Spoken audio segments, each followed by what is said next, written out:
Alô você, meu caro estudante de História, eu sou o professor Natanael e hoje nós vamos trabalhar um tema sobre uma das civilizações mais importantes, mais antigas, mais relevantes, de maior destaque, de maior legado para a humanidade em todos os tempos. Eu me refiro ao Egito Antigo. Então vamos nos reportar na nossa máquina do tempo, recuar para o nordeste da África e estudar os aspectos políticos, sociais, econômicos, religiosos, o cotidiano do Egito Antigo. Como é que era essa civilização? O que eles nos deixaram de importante? Vamos ver tudo isso na aula de hoje. Vamos prestar atenção aos pontos cruciais que eu selecionei para a aula de hoje, tá legal? Me acompanha! Vamos dar uma olhadinha aqui no que eu preparei para vocês. Começando com um mapa bem curioso, né? Nós vemos aí o continente africano e localizando o Egito, o Egito fica exatamente no nordeste da África, tá? Eu tenho um mapinha mais aproximado aqui para situar você melhor naquilo que eu quero explanar. O Baixo e o Alto Egito. Isso com relação ao curso do Rio Nilo, que é o rio mais importante que corre por aquelas bandas, né? Aliás, um historiador, ninguém mais, ninguém menos, né? Nada mais, nada menos que Heródoto de Alicarnasso, o considerado pai da história. Ele, certa feita, disse uma frase que se tornou célebre sobre o Egito. Ele dizia o seguinte: o Egito é uma dádiva do Nilo.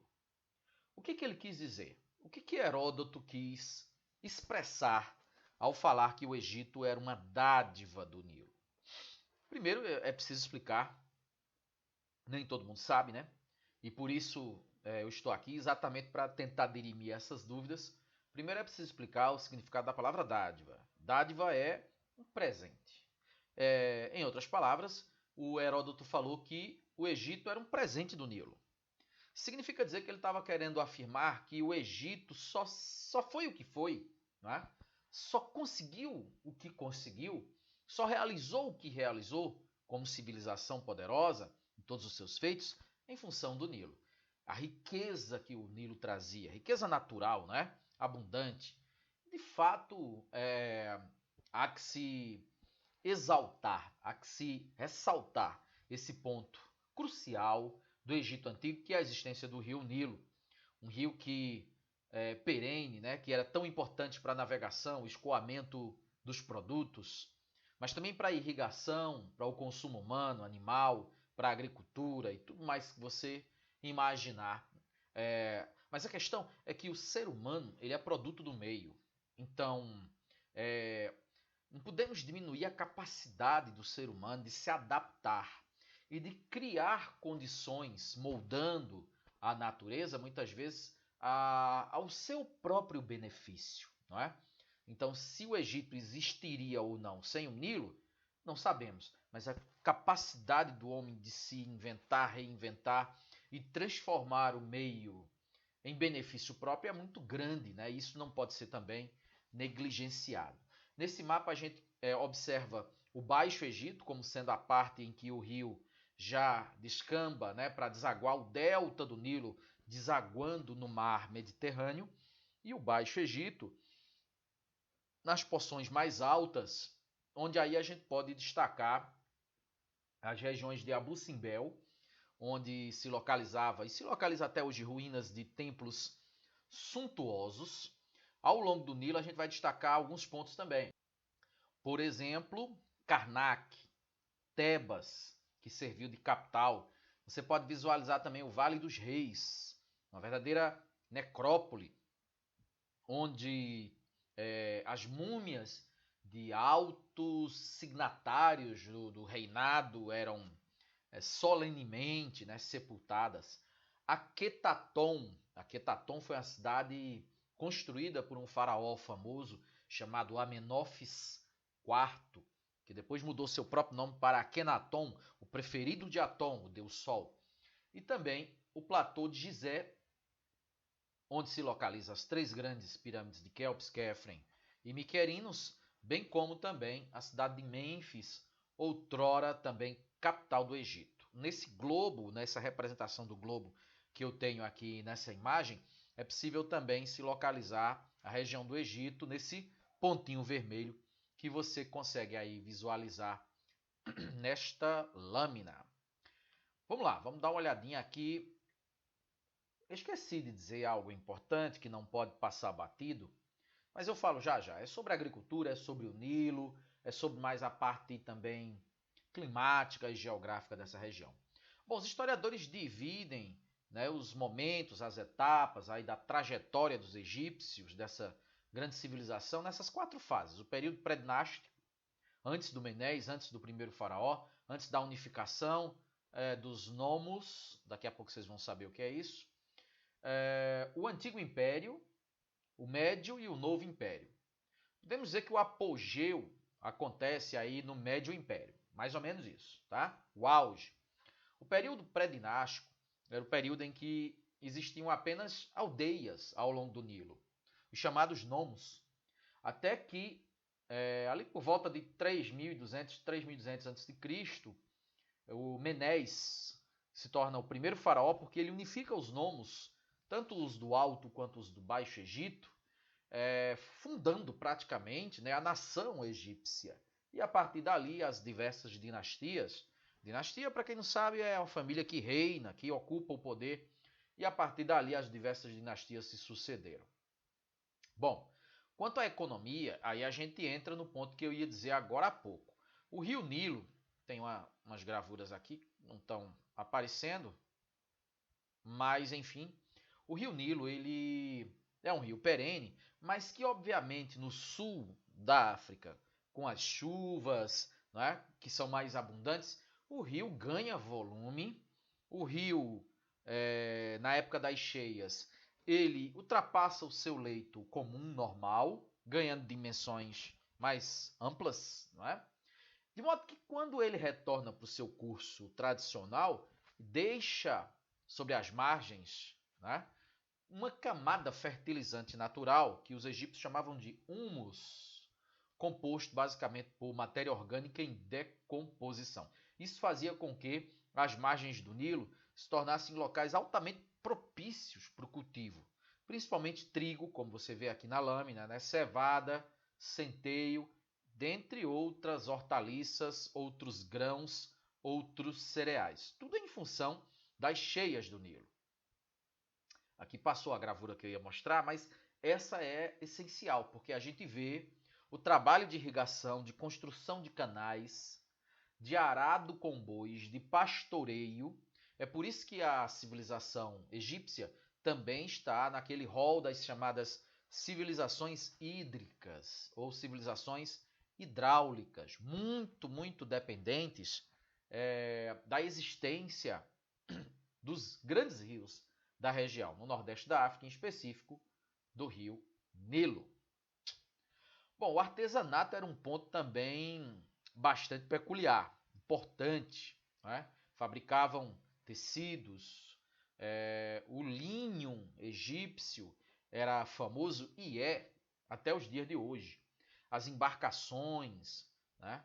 Os móveis, enfim, tudo que está descrito aqui como sendo pontos fortes, né, do povo egípcio no que tange a questão do artesanato. E também, na beira do Nilo, nascia, e nasce até hoje, uma planta que os egípcios conheciam muito bem e com o qual fabricaram uma fibra, não é, vegetal, que ficou conhecida como o papiro, que eles faziam pergaminhos. Seria, né, uma espécie de antecessor dos papéis, ok? Outro legado importante da civilização egípcia. Para não falar em outras tantas que eu vou aqui mencionar ao longo da nossa aula. A parte arquitetônica, a parte da escrita hieróglifa, as contribuições na medicina, na química, dentre outras áreas, né? Para ficar somente em algumas aqui mais conhecidas. O comércio ele era muito intenso com as regiões circunvizinhas, principalmente tendo o rio Nilo como escoadouro, né, dos produtos que eram levados até o mar Mediterrâneo e por lá intercambiados ali do ponto de vista mercantil com outras civilizações. Entre eles os fenícios, os cretenses, os egípcios comercializavam com várias outras partes ali, tanto da Ásia quanto também da Europa Oriental. Agora, nós chegamos a um ponto crucial, simplesmente porque a religião ocupava um lugar de destaque absolutamente central na vida dos egípcios. E esse ponto central, e esse ponto nevrálgico que eu me refiro, é, sem dúvida alguma, a religião. Tá legal? Os egípcios eram politeístas, quase que uma regra aí entre os povos da antiguidade, ou seja, adoravam muitos deuses. Só que esses deuses eles tinham algumas características peculiares que a gente vai ver já já na continuação aqui da minha explicação, né? Veja os tópicos que eu selecionei. Os deuses possuíam formas humanas, algumas formas animalescas, outros formas híbridas, que eu vou trazer aqui para vocês alguns exemplos. Infelizmente, passou aqui, ó, que a gente nem viu, né, esses outros pontos. E é óbvio que tendo a religião como foco, como ponto central, como uma coisa assim da mais alta relevância dentro da sociedade egípcia, obviamente a figura do sacerdote, né, era uma figura de alta patente, de alto poder, de alto prestígio dentro daquele tecido social.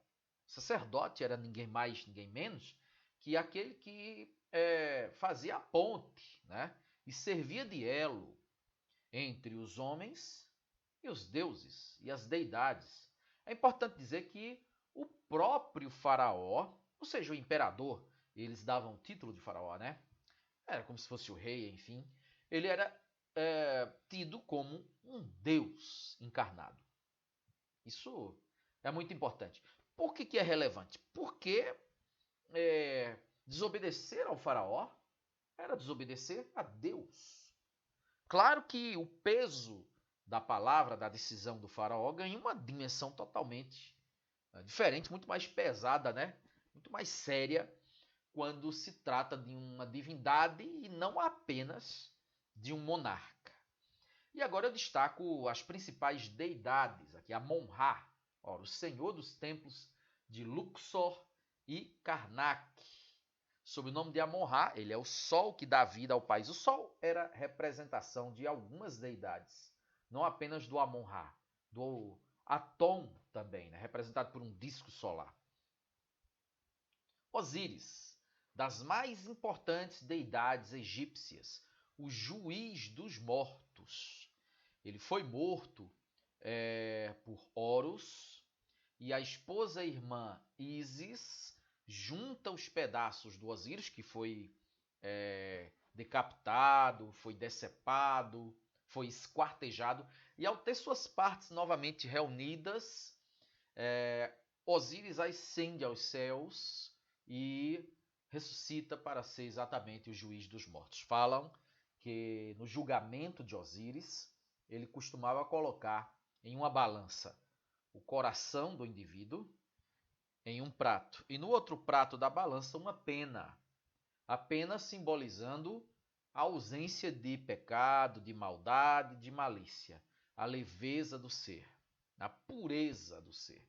E o coração do indivíduo representando ali aquela pessoa que estava sendo julgada. Obviamente, nessa balança, o peso da pena deveria ser maior, o coração subia, para que o indivíduo fosse então considerado absolvido nesse julgamento e ganhasse a vida eterna. Bom, a Ísis, esposa e irmã do Osíris, ela reza a lenda, né, que quando o Osíris foi morto, ela chorou, pranteou o seu irmão esposo, e suas lágrimas, inclusive, teriam dado origem ao rio Nilo. Então ela era essa rainha, essa deidade que também simbolizava a fertilidade do Nilo. Veja a menção que tem aqui sobre a Ísis. A mais popular de todas as deusas, inclusive era cultuada em outros povos que tiveram contato com os egípcios, povos que assimilaram a cultura dos egípcios, como, por exemplo, os fenícios. O rio Nilo nasceu das lágrimas que ela derramou quando Osíris morreu. O Horus, a manifestação encarnada do faraó. Tanto é verdade que quando o sacerdote ia fazer o embalsamamento, não é? A preparação do corpo do faraó para ser mumificado, o sacerdote sempre se transvestia de Anubis, o deus da mumificação, exatamente por se tratar do corpo de um deus. Não era um outro sacerdote como ele, não era um grande general apenas, não era uma autoridade qualquer. Era Horus. O faraó era a manifestação encarnada do deus Horus, cabeça de falcão, como você pode ver, né? As mãos também representando garras dessa ave de rapina e o corpo de ser humano. Eu falava em Anubis agora há pouco, né? O deus embalsamador, deidade do embalsamamento. Era ele quem purificava os corpos e quem preparava todo o ritual mumificador para colocar aquele faraó que morreu na eternidade. Falarei sobre o processo de mumificação daqui a pouquinho. Características das deidades. Vale lembrar, para quem não tem familiaridade com o termo, é um sinônimo de divindade. Deidade, divindade. Tá legal? Mesma coisa. Então eu trago aqui a seguinte característica. Ó. Além de politeísta, a religião egípcia era... Vamos ver aqui. Vai subir aqui os termos. Antropomórfica. Está aqui o exemplo de Deus antropomórfico. A palavra antropomórfico significa forma humana.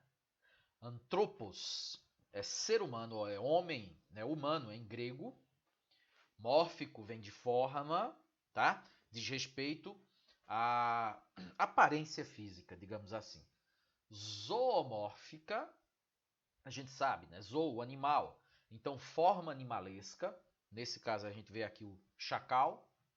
E também a forma híbrida, antropozoomórfica. Misturado, né? Geralmente com cabeça de animal, corpo de humano. Mas tinha alguns casos inversos também, como é o caso da esfinge, né? Que tem corpo de leão, cabeça de ser humano. Alguns animais que eram tidos como deuses no Egito Antigo, o escaravelho, né? Que é um besouro, o crocodilo do Nilo, um dos répteis mais perigosos, maiores, né, que habitam a Terra nos dias atuais. O chacal, como já falei, gatos também eram adorados como deidades, só para ficar nos exemplos assim mais conhecidos, né? E vamos lá, vamos seguir adiante aqui. E agora a gente fala sobre um legado importantíssimo, que é a escrita. Você percebe nessa visão desse pergaminho antigo que a escrita hieróglifa ela era muito complexa. Não era coisa assim para qualquer um, não. Vou explicar para vocês. Somente escribas e alguns poucos sacerdotes tinham conhecimento considerado sagrado, né, da escrita hieróglifa. Você percebe que são gravuras representando animais, representando objetos, traços disformes, não é?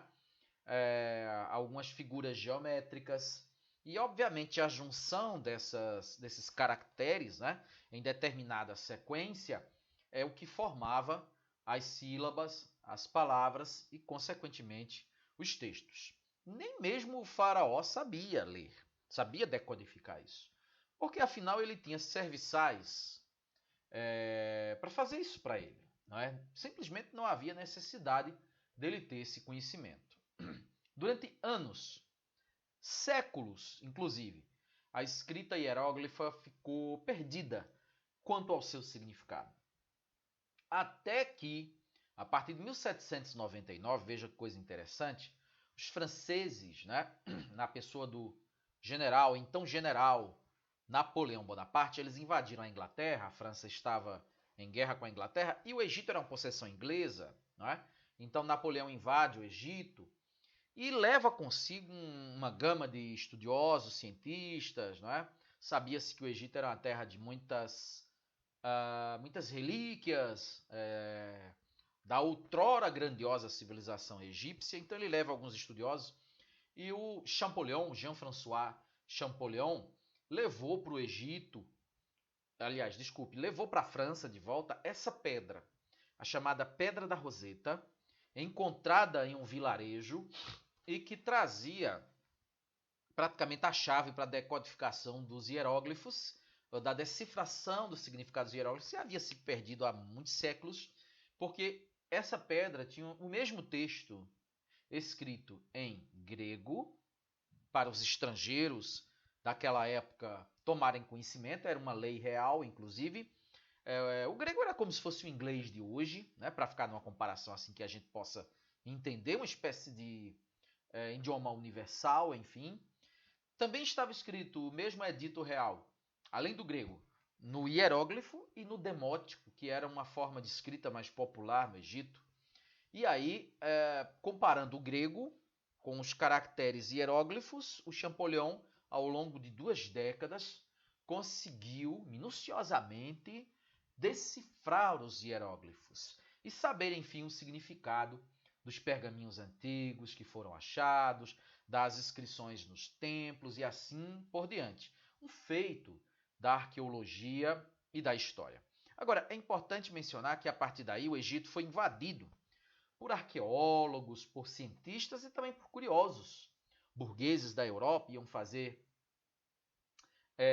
suas expedições no Egito Antigo, traficavam toda sorte de achados antigos que conseguiam encontrar, abarrotando os museus europeus com tais relíquias. Hoje, inclusive, o governo egípcio solicita junto à Justiça Internacional que essas peças sejam devolvidas, até agora sem sucesso. E muita coisa foi destruída, porque não havia o cuidado, né, arqueológico, científico, que hoje se tem ao manusear peças antigas, múmias, etc. Como no século XIX não havia esse critério, esse rigor, não é? Muita coisa realmente foi encontrada, mas também se perdeu e se deteriorou. Essa é uma cédula francesa em uma homenagem aí ao Jean-François Champollion, que fez a decodificação da escrita egípcia.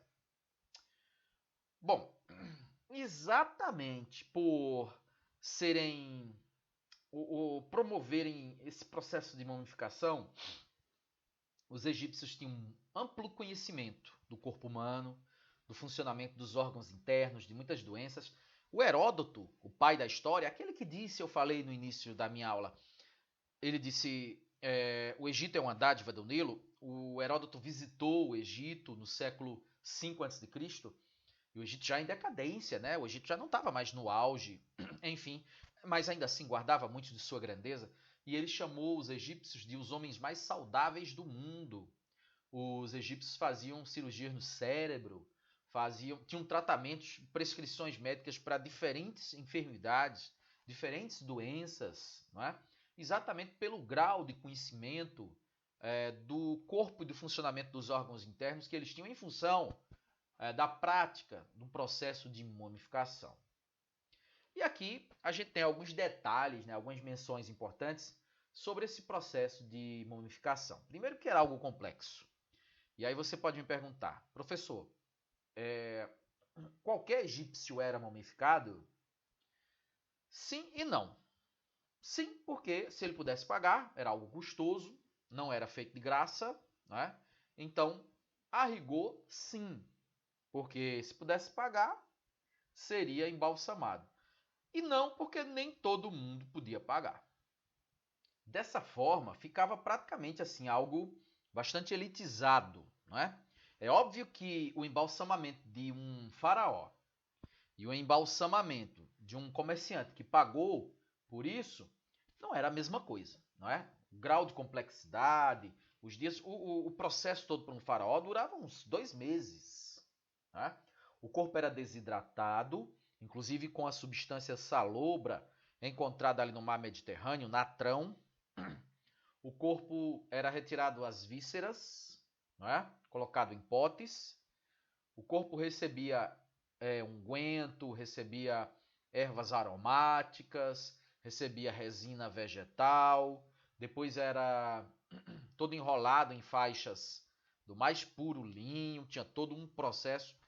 Muitas dessas múmias foram encontradas com 2 milênios, não é? 3 milênios de existência e com um grau de conservação absurdo, porque também eram colocados em sarcófagos, um dentro do outro, de pedra, sendo muitas vezes o último, né, o que recebia de fato a múmia do rei, de ouro maciço. Eles encontraram a tumba do rei Tutancâmon nessas condições, intacta, né, um feito da arqueologia. Isso em 1922, ok? Bom, vamos lá. E aqui uma outra gravura, né, simbolizando aqui o processo de mumificação. Outros povos também, aqui na América, os incas faziam de uma forma mais simples, com outros processos, né, mas faziam também. E sobre alguns povos que entraram em contato com os egípcios, como por exemplo os fenícios, adotaram também tais práticas. Olha só, gente, aqui uma menção de como o cérebro era retirado pelas fossas nasais, como você pode aqui constatar. E aqui a nossa pirâmide social, né? No topo, o faraó e sua família, seguido de perto dos sacerdotes, como eu disse, né? Era muito importante. Os nobres, integrantes das famílias mais tradicionais, os escribas, que também tinha sua relevância aí dentro da elite. Aí depois ia abaixando, né? Os militares, coletores de impostos e abaixo de todo mundo, camponeses. Tinha também escravos, mas nada relativo ao componente racial, né? Você já sabe. Escravidão era por dívidas e também prisioneiros de guerra. O camponês, via de regra, a maioria era camponês, né? Todos eram considerados servos do Estado. A gente chama, até em sociologia se trabalha os modos de produção, né? Modo de produção asiático, modo de produção de servidão coletiva. Então, o cidadão egípcio, ele era não apenas parte do império, ele era um servo do império, da personificação do império, que era o faraó. Ok? Isso é importante para a gente entender melhor. Ok? Sigamos aqui com as nossas apresentações aqui sobre o Egito Antigo. O que eles nos deixaram? Aí o legado é absolutamente vasto, né? E eu coloquei alguns pontos aqui para você ter uma ideia da importância desse povo para a civilização mundial. Olha só, desenvolveram, não que criaram, não que inventaram, né? Mas aprimoraram a matemática, a geometria, que você tanto gosta, tenho certeza, a cosmologia, a perfumaria. Os egípcios eram muito vaidosos. Eles desenvolvem, inclusive, maquiagem, né? A farmacologia, a medicina, como eu já adiantei, aparelhos cirúrgicos. Vocês viram agora há pouco uma menção da retirada, né, da massa encefálica. Comprimidos. Foram os primeiros a descobrir as propriedades do triângulo, tanto que eles faziam a pirâmide, né, com uma base quase perfeita. Dividiam o dia em 24 horas, inventaram um calendário com 12 meses de 30 dias cada, sendo 5 dias extras, totalizando 365 dias. Veja a semelhança com o calendário gregoriano que a gente usa, o calendário que tem suas raízes lá na Roma Antiga. Criaram e aprimoraram sabonete, a pasta e a escova de dente, banhos terapêuticos, pomadas, supositórios, testes de gravidez, anticoncepcionais, inclusive preservativos masculinos feitos com tripa de carneiro. Foram os primeiros a realizar cirurgias no cérebro. A gente viu agora há pouco, né? Combinando água, cevada e lúpulo, criaram a cerveja. De uma planta, o papiro, criaram um material básico para o papel, né? Para a feitura dos pergaminhos. Então não é pouca coisa, né, gente? E aqui a gente vai iniciar a reta final, né? Uma série de gravuras sobre o Egito Antigo. Fotografias, na verdade, né? Templos. Aqui, ó, Luxor, no sul do Egito. Aqui a famosa esfinge ao fundo, as pirâmides de Quéops e Quéfren. Tá aqui outra menção sobre as pirâmides. Aqui em Karnak, a representação em estátua. E veja o tamanho dessas estátuas, gente. Olha só para a representação das pessoas aqui. Eram estátuas do imperador Ramsés, o Grande. E aqui a capital, o Cairo, a capital atual, né? Vista aqui do Cairo, cortada pelo rio Nilo no pôr do sol. E finalizamos a nossa apresentação de hoje. Espero que vocês tenham gostado e assimilado, curtido. Até a próxima, se Deus quiser.